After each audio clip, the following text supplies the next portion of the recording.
Here are my 5 winners and losers for the 2024 offseason. Now, before we get deep into this, I know the offseason is not over. We still have Summer League. Free agency is still going on. There still could be some trades that could happen. But at this point, I just want to talk about the 5 teams that won and the 5 teams that lost. Now, this isn't my biggest winner, but at number 1, I'm going to start with the Philadelphia 76ers. I feel as though as a star player, the most you could ask for is to put a solid team around you, and that's what the Philadelphia 76ers have done for Joel Embiid. Earlier in Joel Embiid's tenure, they brought in Jimmy Butler. They also had Ben Simmons. They also brought in guys like Tobias Harris and JJ Redick. After that tenure pretty much goes sour, you trade Ben Simmons and you get James Harden, and then Tyrese Maxey starts emerging. And then Tyrese Maxey ends up winning the most improved player, and then you bring in Paul George to pair next to both of them. I just think the Philadelphia 76ers have constantly brought in talent for Joel Embiid, so now it is to the point where they have to succeed expectations in the playoffs. And then I feel as though it was a very good move to re-sign Tyrese Maxey. You go get Kelly Oubre back. You bring in Andre Drummond. And now I think you set up a 2 to 3 year window for this team to really win a championship. I don't think that this should be an all or nothing season this season, but I feel as though you need to build out the roster, maybe draft more guys. I love the draft of Jared McCain. I still feel as though they could bring back Buddy Hield. I think that is a very key piece to bring back. He did not have the best playoffs as well, but when he first came in, he was very electric for the Philadelphia 76ers, and we know that this guy can be one of the best shooters in the league. So like I said, I would not call this an all or nothing season, but with these 3 guys and then maybe a little bit more depth around the big 3 and maybe into the bench, they can compete with a team like New York and Boston. And I think the East is going to be very interesting this year. I mean, you still have the Sixers, the Heat, the Knicks, the Bucks. You can't forget about the Bucks because Giannis is the best player in the East. So it's going to be very interesting. You can't forget about the Cleveland Cavaliers, the Indiana Pacers, who just made the Eastern Conference Finals. You also can't forget about the Orlando Magic, who just got significantly better. And you also can't forget about the defending champions. Now, the next offseason winner I'm going to be talking about is the Brooklyn Nets. Now, Sean Marks has been getting a lot of heat this past season because he has made it known that he wants to build around Mikal Bridges. Now, we all know that Mikal Bridges was not the type of player that you build around. He's the type of player you go get to build around your star, if you get what I'm saying. So the Brooklyn Nets obviously did what they had to do. They traded Mikal Bridges to go get 5 first-round picks, and they also gave the Houston Rockets the Phoenix Suns pick to get their 2025 and 2026. Now that Brooklyn owns their own future and has control of their own future, I think they're going to tank, which is kind of obvious, and try and get a guy like Cooper Flagg, Ace Bailey, especially for this 2025 draft since you missed out on the 2023 one. And it's basically like having a clean slate, which is what some of these teams need, and we're going to be talking about it in the loser side. You bring back Nicholas Claxton. You still have a whole lot of trade pieces to give out, which could be Cam Johnson, Ben Simmons, and Dorian Finney-Smith. And you also have Cam Thomas to see how he looks as the number 1 offensive option on an 82-game span. And if he looks phenomenal, great. This is another young player that we can pair up next to whoever we draft. And then you also have the defensive presence of Nicholas Claxton. Next team we're going to be talking about is the Oklahoma City Thunder. The Oklahoma City Thunder made 2 moves that may not be as eye-catching to a regular basketball fan. But to guys like me and you, guys who, if you're watching this video, you are in love with in-depth basketball. But to guys like me and you, this is a championship. These are 2 championship type moves.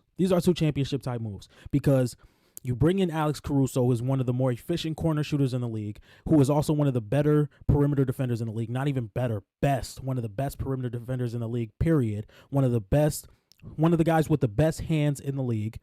And then you bring in a guy like Isaiah Hartenstein, who is just a switchblade offensively, a switchblade defensively. He can rebound, block shots, move his feet. He can pass. I don't know how he plays next to Chet Holmgren, but I think Mark Diagonal figures it out. I don't think he starts. I think he comes off the bench. I think Alex Caruso will start. But I think Isaiah Hartenstein comes off the bench 4 lineups. Maybe if they play the Denver Nuggets, you have Isaiah Hartenstein guarding Nikola Jokic face up, and you have Chet Holmgren helping, whether they play the Timberwolves or let's say the Lakers. I love what the Oklahoma City Thunder have done. And as a Laker fan, and as for being from Chicago, I saw a lot of Alex Caruso, and I know what you guys are going to get. I Love Alex Caruso. He's one of my favorite players to watch. He's one of my favorite players to have on my team. So to have him and to know he's going to give you 110% every single night, that's all you really ask for. He's going to knock down those shots. I did an in-depth breakdown of the trade of Josh Giddey to Alex Caruso in my channel. You can go check it out. That's where we really broke down the numbers of Alex Caruso's game. But I love what OKC is doing right now. I'm sure a lot of people who are subscribed to me has watched my roster versatility video, and I think it just fits so well with the Oklahoma City Thunder. If we take a look at the best defenders by offensive role, which I got this from Sports Radar, scoring ball handlers, we have SGA there. Playmaking wings, we have Alex Caruso there. Spot up shooting wings, we have Lou Dort there. Stretch bigs, we have Chet Holmgren there. And then we have rim finishing bigs. We have Isaiah Hartenstein there. So this is basically best defenders by offensive role. So when we say scoring ball handlers, SGA is in the list by role. So he's one of the best scoring ball handlers on offense, and he's one of the best defenders in that category. Also, playmaking wings, Alex Caruso is in that category as one of the best defenders. And then we have spot up shooting wings. Lou Dort is one of the best defenders in that role as well. And then we have stretch bigs. Chet Holmgren is one of the best defenders by stretch big. And then we have rim finishing bigs, and there is Isaiah Hartenstein in that realm as well, with guys like Walker Kessler, Jared Allen, Daniel Gafford, Nicholas Claxton, and Rudy Gobert. So when we talk about roster versatility, I'm talking about people who can come in and fill a role, and more as so fill a role, but fill multiple different roles to the point where I can mix this lineup together. I can mix that lineup together. I could put an all shooting lineup in. I could put an all defensive lineup in. I could put an all offense lineup in where everybody can just make a play on their own. And right now, I feel like that is one of the biggest keys to success in the NBA today. Okay, the next team I'm going to be talking about is the Dallas Mavericks. One thing about the Dallas Mavericks that I loved, in my opinion, was they got better at every single position they lost. They lose Tim Hardaway Jr., okay, that's fine. We bring in Klay Thompson. We lose Derrick Jones Jr., okay, that's fine. We bring in Najee Marshall, who's a better shooter. Maybe a small gap between them in defense, but Najee Marshall is the better offensive option, and that's what they needed in the finals. And the last but not least, they lose. Who am I missing? They lose Josh Green and they bring in Quentin Grimes. Now, Quentin Grimes did not have the best season this past season, but the year before that, he was a solid shooter, decent defender, could make some type of plays with the ball in his hand. I think he's going to be a very good piece for the Dallas Mavericks, maybe filling in that Josh Green role that he had. And then Derek Lively is only going to get a year better. PJ Washington and Daniel Gafford have experience in the playoffs now. Luka Doncic has that really deep playoff run experience all the way up to the NBA Finals. I think this team is only going to get better. I think with the way the Boston Celtics guarded the Dallas Mavericks in the finals last season, you're not going to be able to do that this season if these teams would meet up again. I think with Kyrie Irving and Luka Doncic and then not being able to send help off of guys like Klay Thompson and Najee Marshall is going to be very hard to guard. And last but not least, for the winners, we're going to be talking about the New York Knicks. Now, first, I want to talk about the Isaiah Hartenstein signing. I know that would make a lot of people feel like the Knicks would be some type of losers, but with the new CBA rules, there was no way they could give Isaiah Hartenstein what Oklahoma City was giving him.